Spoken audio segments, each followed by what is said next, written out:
Masama ang ating nakuhang impormasyon ng ating kaibigan ha. Laging tatandaan ninyo ang sinabi ng ating kaibigan na mayroon pang papasok na kalamidad tulad po ng bagyo. Hindi ko inaasahan guys na ito po ang ating nakuha sa ating kaibigan. Nagmamadali po sila kanina dahil mayroon silang titingnan at napaka-importante.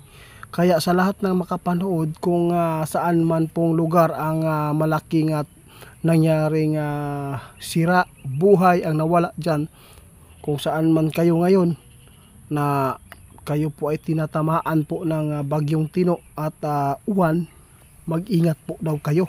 Ito po ang habilin ng ating kaibigan ngayong hapon na ito para po ay mapaghandaan natin. Kasi may nakita si kaibigan no, kahapon, nung isang araw pa, lagi po kinukumpirma po nila ang papasok na kalamidad. Sinabi ng ating kaibigan na mayroon pong nabubuong bagyo sa karagatan. Kaya sa lahat ng makapanood, kailangan po natin na maghanda.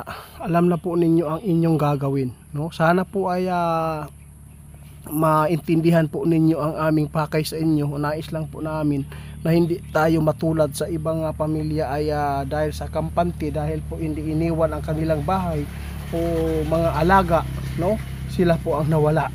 Ang alaga natin guys ay pwede yan, no, mapalitan, kaysa yung buhay ng tao, kamag-anak mo, ay hindi talaga pwedeng ibabalik pa ang buhay. Walang replika. Kaya lagi kami nagpaalala ngayon na kailangan kung mayroon man pong mga nakasagupa ng katulad sa Tino na nangyari, huwag po ninyong hintayin pa na matulad pa kayo. Kung kayo po ay laging naaabot po ng baha, kapag nagkaroon tayo ng malakas na bagyo, ulan, sigurado nang aalis na kayo. No? Sabi po ng ating kaibigan, itiit masama talaga ang aking nakikita sa Disyembre. Dahil po, no,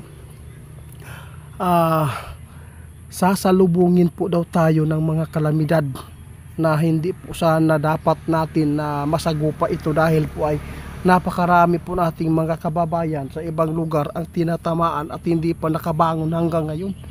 Nawalan ng buhay, nawalan po ng bahay, lahat-lahat nawala sa kanya. Kaya sana po ipag-pray natin po ang mga taong nawalan po ng mga kamag-anak, anak, apo, asawa, na sana po ay matanggap na nila at makapamuhay po muli sila.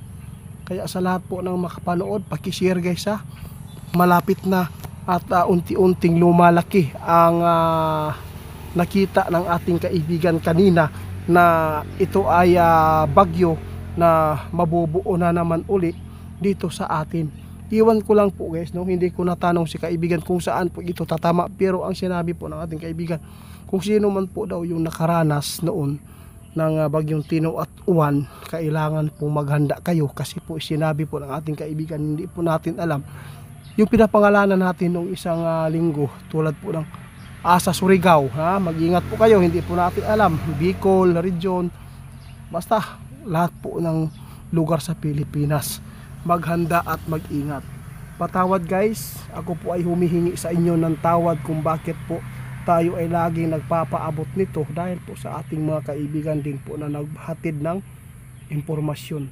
Wala naman pong masama ang aking ginagawa, na ito ay hangad lang namin na makapagpaabot at makapagbigay ng impormasyon para makapaghanda din ang ibang tao na hindi po, no, hindi po nakatanggap po ng mga balita sa social media o sa iba. Mas maganda yung sa atin kasi nakapauna tayo, kahit hindi pa naibalita ngayon sa social media, at least nagkaroon na sila ng pamamaraan kung paano sila ay hindi mapapahamak sa kanilang lugar. Yun po ang gagawin po natin lagi guys. Sabi ng ating kaibigan, sa 2026 guys, si kaibigan ay aalis na, no? Hindi na kayo makapanood pa at hindi na kayo makarinig sa boses ng mga kaibigan natin sa 2026 sa pamamagitan po ng mga impormasyon na tulad nito, no? Kasi iiwan na po nila yun na mga babala sa inyo, dahil po alam na po ninyo ang nangyayari sa mundo. Kasi sinabi po ng ating kaibigan noon, kung ano man po ang nangyayari ngayon, mas lalala pa sa susunod na taon. Kasi bawat dagdag ng taon at dagdag din lagi ang mga sakuna na ating masasagupa.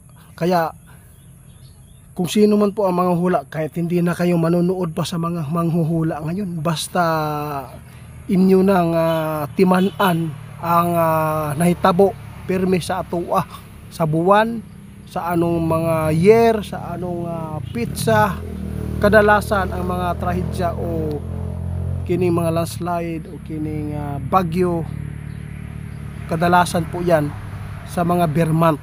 Yun po ang tandaan ninyo. Kaya iiwan na po tayo ng ating kaibigan sa mga pagpapaabot ng mga impormasyon po, tulad po ng mga kalamidad, dahil alam na po ninyo, nakuha na po ninyo yan, napag-aralan na po ninyo yan dahil sa dami pong nangyayari ngayon.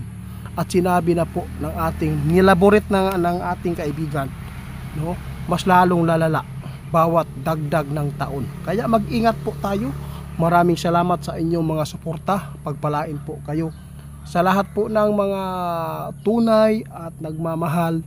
Salamat. Mag-ingat lang po kayo kay Ghost Hunter 88 Fans sa kanyang TikTok at sa kanyang Facebook page. Baka po ay ma-scam kayo, dahil lahat po ng meron sa atin kinukuha niya at ninakaw niya para makapag-post, para po ay kumita. Kung mayroon tayong pinost nga sinukuan, magpo-post din siya kasi in-screenshot din yan.